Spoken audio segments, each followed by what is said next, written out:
My name is Judidy Ngwenya. I'm from the Evangelical Presbyterian Church in South Africa.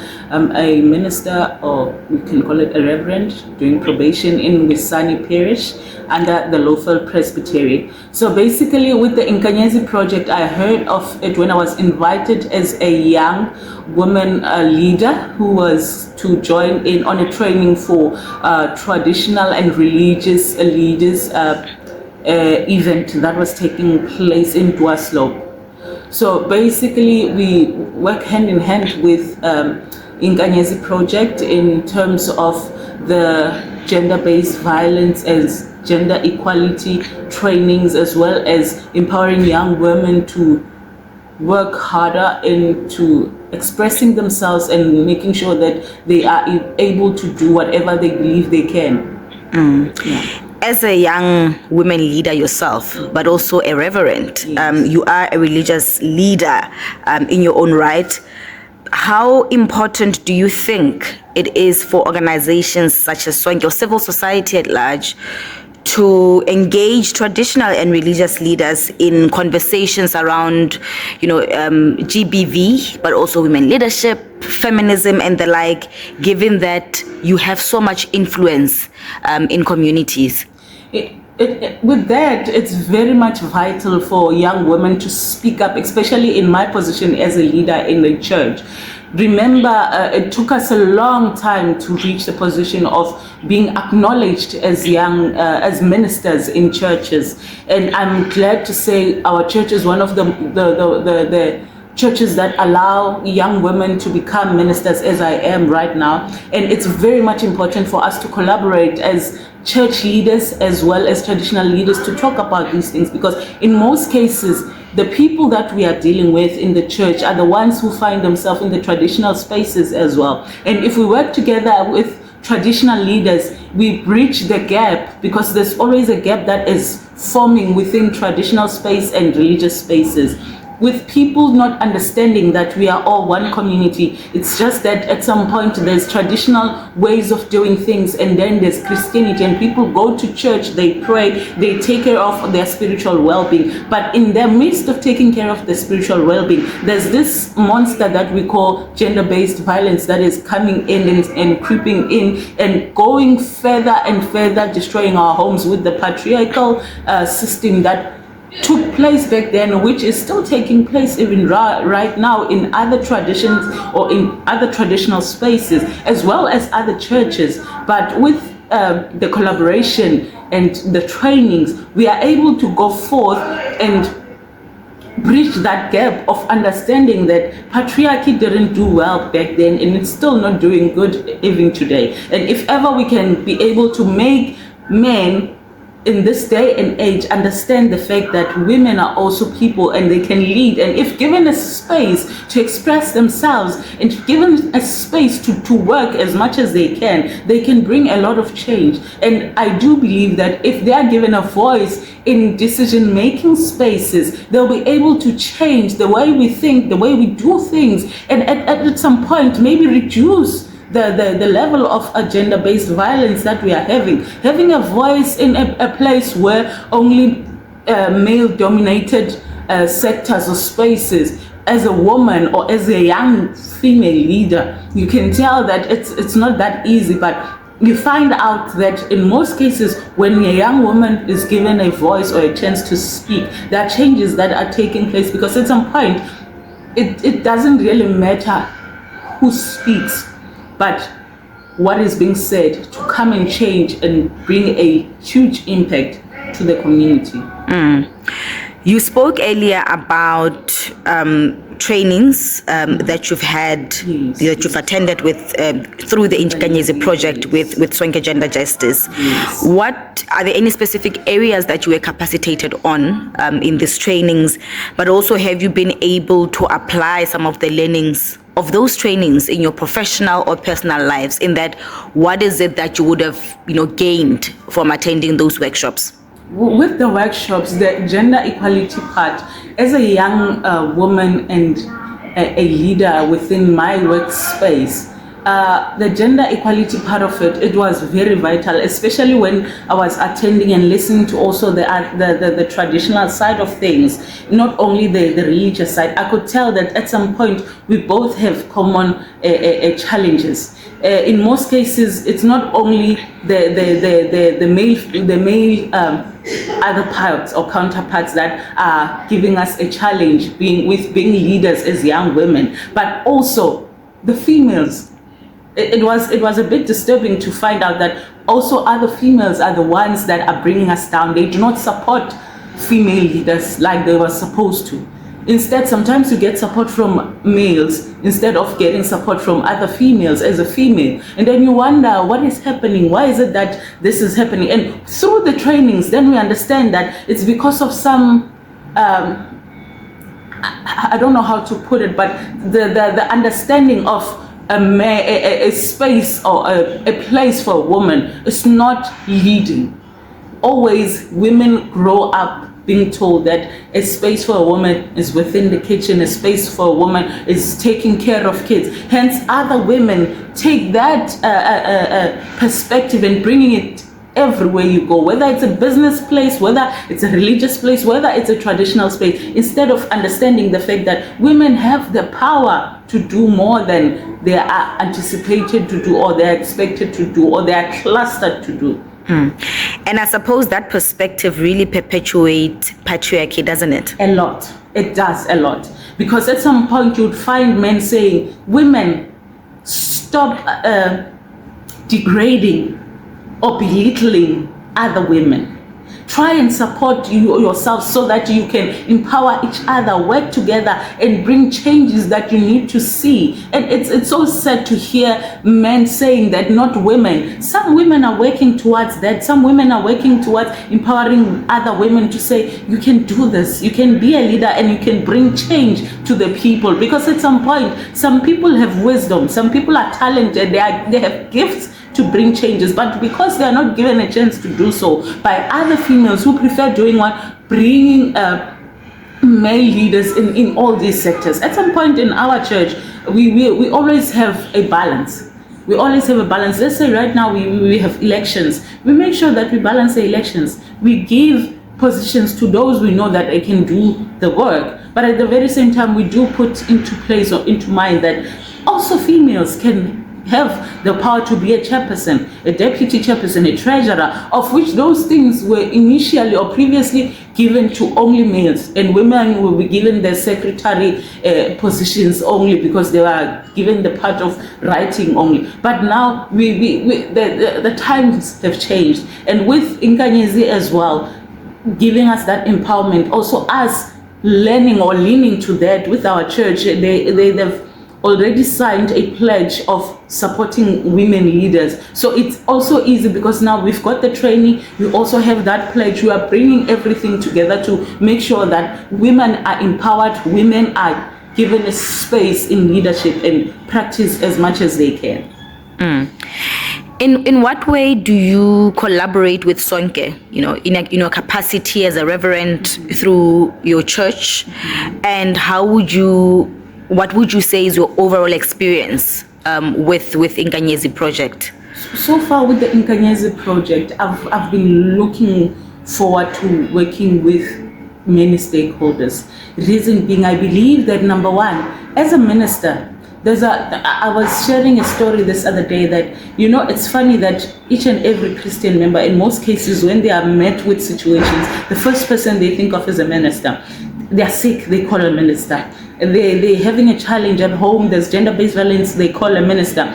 Something is going wrong, they don't understand something, they call a minister. In each and every aspect of their life, sometimes they call a minister. And at some point, you as a minister, it's either you have to motivate them to say, yes, allow this to happen, or allow this doctor to give you this medicine, allow this doctor to give you this injection, allow them to help you, or go to this particular person that I'm going to send you to. So with Inkanyezi, we are able to do referrals. We are able to do those follow-up sessions to say, I've sent my Christian or my church member to you. Were you able to help them? Were you able to see them? How is it going so far? So that we know that whatever we are starting with the collaboration of Inkanyezi and Sonke, it's going further and further, and it's helping our community or our church members get all the help they need. Because at the end of the day, I as a minister cannot do all of these activities. I can go so far, but at the very same time, I need a collaboration. I need a group of stakeholders that will assist me in making sure that all the services that are needed by my church members are found or received well within our church. And our church has some you can call those visitations from Sonke to come and teach and also enlighten them about more information that at some point, maybe even if I can preach about it and preach about gender-based violence, people will understand that there is a time whereby you have to come out of your comfort zone. There was a time where people do not understand the fact that it's not true that we as ministers are against divorce. Sometimes people stay in unhappy marriages and violent marriages because they think that we as ministers are against divorce. We cannot allow people to stay in abusive marriages, in domestic violent homes, so for the sake of them not tarnishing the name of the church or making the pastor sad or angry. At the end of the day, we need to refer them to proper stakeholders like Inkanyezi to say, here's my member, she's going through this, they are going through this, and unfortunately, as a minister, I can go this far. I'm hoping that you can help with this, because at some point, it's not just gender-based violence. Rape cases do appear in churches, and we also need you guys to come through and say, we can help, this is how we can help, and we can take you this far until you get the healing that you need. So I come with the spiritual healing, you come with your emotional, as well as psychological assistance and medical assistance if there's a need. Has there been any notable or any memorable experience, a moment that maybe stood out for you as you are involved or as you engage and collaborate with Sonke in this intervention program? So far, I'm one person who enjoys working with young people. So with this collaboration, I'm still looking forward to working with young people with the involvement of Inkanyezi and Sonke. So far, the memorable part of it is me accessing the full services, being able to call the team at any time that I need their assistance with any challenges that are gender-based violence based, or maybe gender equality, trying to help them understand where their stand is. So far, when I talk to my youth, they know where I stand with gender-based violence. They know where I stand with gender equality. So for me, coming up from that training and coming to share the information that I got, and you can tell how enthusiastic they were receiving that information from their own minister. It was something new for them. At some point, we preach, yes, about the word and everything, but at some point we need to bring in the social life that at some point they don't look or they don't think would come from a minister. You motivate them, yes, but at some point you need to bring them into understanding that gender equality is there, it's alive, and they need to know what is the difference, because you talk gender equality, they think 50-50. However, they need to understand, what are we talking about? Where do we speak gender equality? What is this 50-50? Because they're talking about something that they do not understand. Yet after the trainings, the highlights of the whole training is being able to go back and give the information to your people and enlighten them. Yeah. And so as this project now approaches its final year of implementation, what recommendations would you offer in terms of helping strengthening or sustaining its impact beyond the program, the duration that it was implemented, and moving forward? Honestly, it's one of the saddest things that I'm hearing when it comes to it having to come to an end for now. And I'm saying for now because I have faith and hope that it will continue, because so far it has impacted a lot of people. Most stakeholders that I've met and worked with so far, they are sharing memorable and fascinating and breathtaking, if I should say, situations that have taken place, or success stories that have taken place, that I myself would say I wouldn't want it to stop there. I would wish for it to continue. If it was possible, if we were able to continue with this particular program, with all of the activities and all of the services that it's giving, I think it would bring a lot of change. With everything that is taking place, the unemployment rate skyrocketing, the gender-based violence is also skyrocketing. The illnesses and everything that it takes place within the midst of people who are not working, they are also blaming each other. They are so confused. They don't even know what to do, what step to take. But with this program being there in place, people are able to support one another. People are able to look back and look forward to the future. They look back, what is it that we didn't do right? What can we do now so that we can secure a future? So with Inkanyezi, going there, giving trainings, doing those follow-ups, and making sure that the cases are continuing. If ever there's a case, for instance, a rape case, it goes and reaches its end in a positive manner. It goes with a GBV, a case, going through from start to finish, making sure that the perpetrator gets the punishments that they deserve, but at the very same time, they also get the help that they need. Because I believe in most cases, these things are generational traumas that are continuing. But with this particular project coming in, it also helps open the eyes of the community to say, we need to see what type of life we are living and what legacy we are bringing to our children. What is it that we want to see in the future? So with us and the Inkanyezi, if possible, God willingly, if I should say, God willingly, if it was able to continue, it would bring a lot of change. Because so far, with everything that I've said before, that it has brought so much success stories. If right now it has brought this much success stories, how much change or impact would it bring to the community, with us church leaders and traditional leaders also coming through to hold hands and work hand in hand in making sure that our community receives so much information, receives the education, receives the assistance, the support that they need from all of these structures working all together with Inkanyezi and Sonke. I believe there's a lot of change that can take place.